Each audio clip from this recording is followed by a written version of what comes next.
Hey guys, this is Eric B. Horn, and welcome to another episode of Ask Eric B. Today's question is geared towards networking, relationship building, just keeping those important relationships moving in the right direction, and what are some of the things that you can continue to do to maintain and strengthen your relationships. Today's question comes from Bart, and Bart asks, how can you determine when a professional relationship becomes stale, and what are the 3 to 5 actions everyone should take to keep a built professional relationship fresh? Bart, thank you for the question. And as you see on the screen, since this is a 2-part question, I definitely wanted to give you a 2-part answer. So what I want to do is focus first on the things that you can identify for a relationship going stale. So the first thing that I thought of when it came to this question was, if the communication is one-sided, meaning you are always reaching out to the person and you're not getting any type of response, or you feel like you're wasting your time because you're reaching out, that may be an indication that the professional relationship is going stale.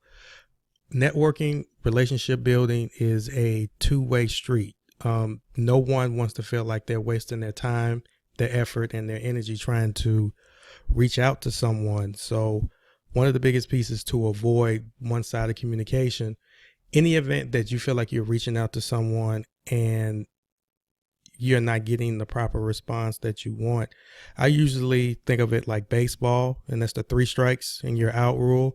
I'll reach out to someone 3 times, and then after the 3rd time and I haven't heard anything from them, I'll just take a step back and let them respond if they would ever respond. Because I can understand people are busy, things get in the way, life gets in the way. However, it should be, as a professional, you should respond back to someone, at least explain to them why it took you so long to get back with them. So that would be my first step. The second step would be when people contact you only when they need something. Once again, relationship building, it's a two-way street, but there are a lot of people out there that will just reach out to someone or try to put a networking smokescreen up, so to speak, just to get something from someone. And that's not a relationship, that's being used. I've been on that side of the fence where people have reached out to me just for the fact of that they wanted something. And when you first come across somebody, you want to be nice, you want to be respectful, and you don't mind helping them out. But then if it gets to a point where every time that they reach out to you, they have their hands out, that's a situation where, for me, I would step back and kind of detach myself from the professional relationship. And finally, the final indication that a relationship may be going stale, if you have to force the communication when you do meet with them. I've always been the type of person where I have no problems engaging anyone, but I have come across a couple of people in my professional career where I had to force the communication because, to be honest with you, I knew that they were users, and I knew that I've reached out to them on numerous occasions and they didn't respond back. But the only time that I did talk to them, if I was at an event or I was out and about and I ran across them. And when I did come across them, I had a uneasy feeling when I was talking to them, to the point where I didn't feel comfortable, to the point where I was more focused on what do I need to say or do to remove myself from the conversation, as opposed to catching up with them, figuring out what's going on with them, their lives, their professional career, their personal career.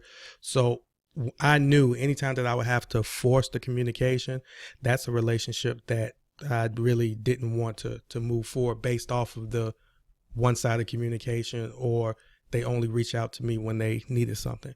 However, on the latter side of that, here are 3 tips that you can use to continue to move the relationship forward. I have warm relationship here because, based off of the relationships that you have with people, any event that you would need something, you want to create a relationship with someone where they'll drop everything that they have to help you out. But let me make a note of this also. It's once again, it's not one-sided. If I am expecting someone to help me out based off of the relationship that we have, any event that they would need me, I would do the same thing. No ifs, ands, or buts about that. So once again, I don't want to sound like a broken record, but relationship building is a two-way street. You give and you take, but you do more giving than anything else. However, the first step that you should take when you want to continue to keep the relationship warm is check on the individual at least every 90 days. A quarterly check-in could be just a quick email. It could be a quick phone call. It could be a quick text. How I go off of it is I know the best way to get in contact with people within my network. Some are more email prone, others are more Facebook prone, others are more on the phone. So whatever is easiest for them or they feel most comfortable being contacted, I reach out in that manner. And I do check in with people when it comes to their birthday, but to be even a more stronger relationship builder, I reach out to them more than just on their birthday. Of course, when it's your birthday, you expect people to reach out to you to say happy birthday, which is once every year. However, I choose once a quarter because you want to check in with people different seasons, and you never know.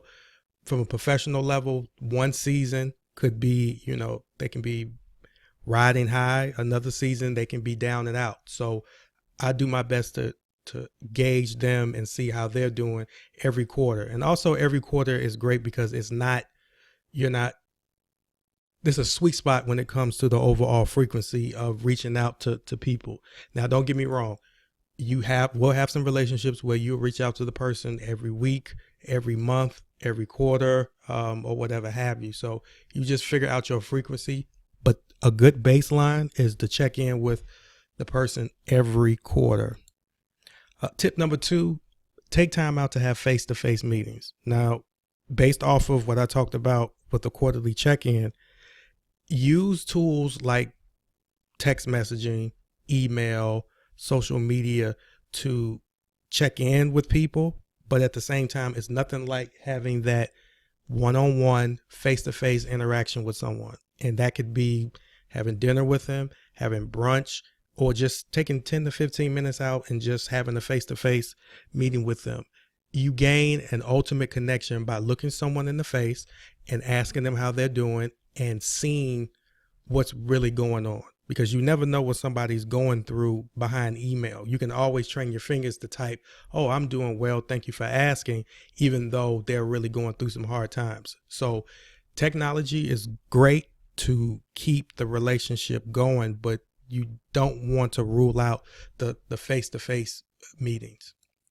And finally, this is a technique that I've just recently learned, but introduce other people in your network to that individual. You'll be surprised how connected this world is, and you never want to be the type of person that just hides all of your connections and your networks to yourself. I mean, if you do that, you're definitely kind of going against the grain of what relationship building is all about. So if you are having a conversation with someone in your network and they may need something and you won't be able to provide them something tangible right then and there, look through your network to see if there's a way that you can connect that person with someone else in your network. I've seen this before to the point where great business ventures have been started. I've even seen it to the point where 2 individuals got married. So even though the relationship piece is geared more towards a professional standpoint, but when you introduce people to other people within your network, you are a hub of developing other professional relationships, which is always something good because you are creating a positive ripple effect when it comes to connecting other individuals within your network. So once again, to recap, when it comes to identifying if a relationship has gone stale, 1, if the communication is one-sided. 2, when the individual contacts you only when they need something. And 3, when it's the communication is forced. And the three things that you can do, which are very, very easy to continue to keep the relationship moving in the right direction, is check in with the individuals in your network every quarter. When you do check in, and if you can, make sure you have a face-to-face meeting. Face-to-face contact is 10 times better as just, from a technical standpoint. And then also introduce people within your network with other people within your network. Be the one that's making those connections. So Bart, I hope that this explanation has served you well. And if anyone has any other career questions, it doesn't have to be geared towards networking. You can reach out to me by emailing me at info@ericbhorn.com. Thank you guys for your time and have a great day.